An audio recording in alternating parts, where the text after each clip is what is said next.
What are you making of the fact that ultimately Twitter's had to realize that Elon Musk is great on the tech side of things, but they need someone who gets the advertising side of things? I think it's so interesting. I think, Elon Musk may be a genius, but we all make mistakes, including Elon. And it's just very interesting to see sort of 6 months into this journey, his realization that advertising, which made up 90% of Twitter's business, really does matter. And keeping those advertisers happy and close is really important. And so this move is just absolutely a step in that direction, a step in hopefully a positive direction to turn around Twitter as a business and bring back advertisers to the platform. Claire, Linda Yaccarino, what's your reaction to her as a CEO at Twitter? I think it's super interesting. I am interested to see how this goes forward. She and Elon gave a presentation last month at a summit in which she seemed to really have a handle on his personality. And, she was even encouraging him, advertising is important. Elon, why don't you get off the Twitter at 3 a.m.? So I think there's hope here that she will be able to bring some heft and some leadership to the company, which it really needs. I mean, as I said, the revenues have just plummeted. We know that, advertising revenue used to make up 90% of Twitter's business. And we know that advertising revenue is down about 60% now. And what Twitter really needs is a leader who can come in and court those global advertisers to come back to the platform. You were at Twitter 2009 to 2014, corporate social innovation. At one point, I think somebody called you the woman who got the Pope onto Twitter. What will they be calling Linda Yaccarino? What kind of impact beyond just ad sales do you think she can do to help the platform? I think the potential here is pretty incredible. The first thing she's going to have to do is get back and court all those advertisers again, people she's worked with very closely over her long career at NBC Universal. And what she's going to have to convince them is that stability and security are back. And that's, of course, why advertisers left the platform. Their concerns about stability and their concerns about security, the rise of hate speech, the reintroduction of a bunch of formerly banned accounts. And so that's going to be her first sort of step, is to make sure advertisers feel safe and feel excited to use the platform again. And then beyond that, I think one of her biggest challenges is going to be looking at how she can accomplish all this with a really reduced headcount. We know that at NBC right now, she leads a team of about 2,000, which is about the size of Twitter as it is right now.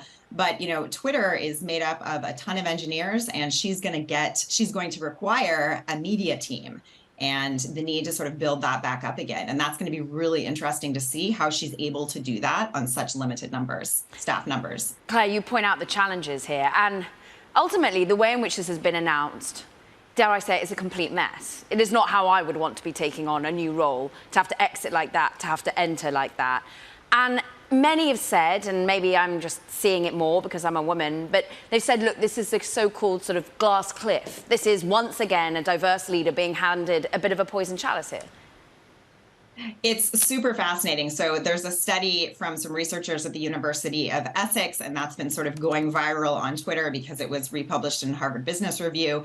And essentially it shows that in times of crisis in a business, generally the markets prefer a leader who has stereotypically feminine or qualities of a woman, essentially. And yet when a business is sort of doing well, we tend to prefer the stereotypical qualities of a man. So it's not a surprise that in a extreme moment of necessary turnaround that Twitter requires right now, that they're going out and seeking a female leader.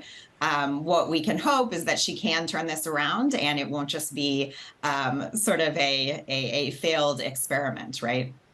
And it's interesting, of course, that Elon Musk is going to the CTO role. So it feels as though the delineation is clear. He's very much going to be about innovation on the platform. She's going to be about how you sell it and bring safety back. Is that the way? Do you think that's a good alliance, a good way of splitting it?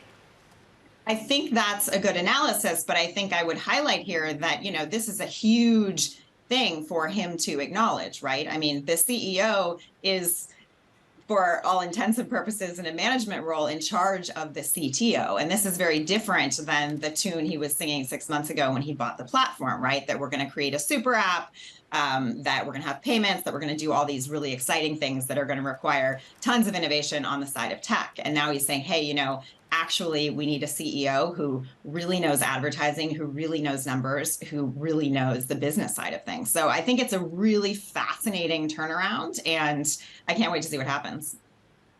I would also point out that he's going to the executive chair role. So he's kind of giving himself that position of oversight alongside CTO. It's interesting. I don't think Jack Dorsey was CEO when you were there. You were there 2009 to 2014. And Jack Dorsey was technically CEO from 2015. But Jack was also criticized for sort of having this non-CEO persona. He was not a pencil-pushing executive. How did that dynamic work at the company? You know, how important is it to have somebody that's more technologically focused driving their platform like Twitter forward? Well, typically in Silicon Valley, that's incredibly important, right? From the perception of how you're hiring the most incredible staff and how you're, raising venture dollars, obviously not relevant right now to Elon. That's super, super important. And so to be one of the largest tech companies out there and to have a CEO who is not technical is very interesting. And again, I go back to why I think this is such an admission on the part of Elon that some of his experiments really didn't work and didn't work to such an extent that they've got to change things up dramatically here. I think with this change, you're going to see a lot of going back to the way Twitter used to be. And that may be really challenging for Elon, and he may really not like a lot of it. So, I mean, there's a lot to kind of wade through here. I just want to go back to some of the reporting we talked about earlier in the show, which is that we reported in October when Elon brought back or brought on private investors to the new entity, he was telling them that plan is to take this entity public again in a 3 to 5 year time horizon. So I find that interesting. I also find like what Twitter is interesting, Caro. Yeah. Tucker Carlson, the most recent example. So what? We're going to have news shows based on Twitter now. Well, and that's what's so interesting. You'll hear a lot of news executives sort of always wanting to know when it's going to work in tandem with social media. And Claire, to that point, is that still an area that you're interested in, the fact that Tucker Carlson's going to go and build something almost bespoke for Twitter? It's about, that seems to be more about the subscription side of things, because he's not a man that actually really managed to tantalize that many advertisers. I don't think he is a man that tantalizes many advertisers. I think that's accurate to say. Yes, and then again, we're getting back to subscription side. So clearly Elon is not giving up his dreams of, charging users to use the platform and have that to be a really big business. But he is acknowledging that, hey, 90% of revenue came directly from advertisers, and we need to at least get back a little bit to the way things used to be in order to keep Twitter more or less on an even keel. Although I don't think anyone could ever say Twitter is on an even keel right now.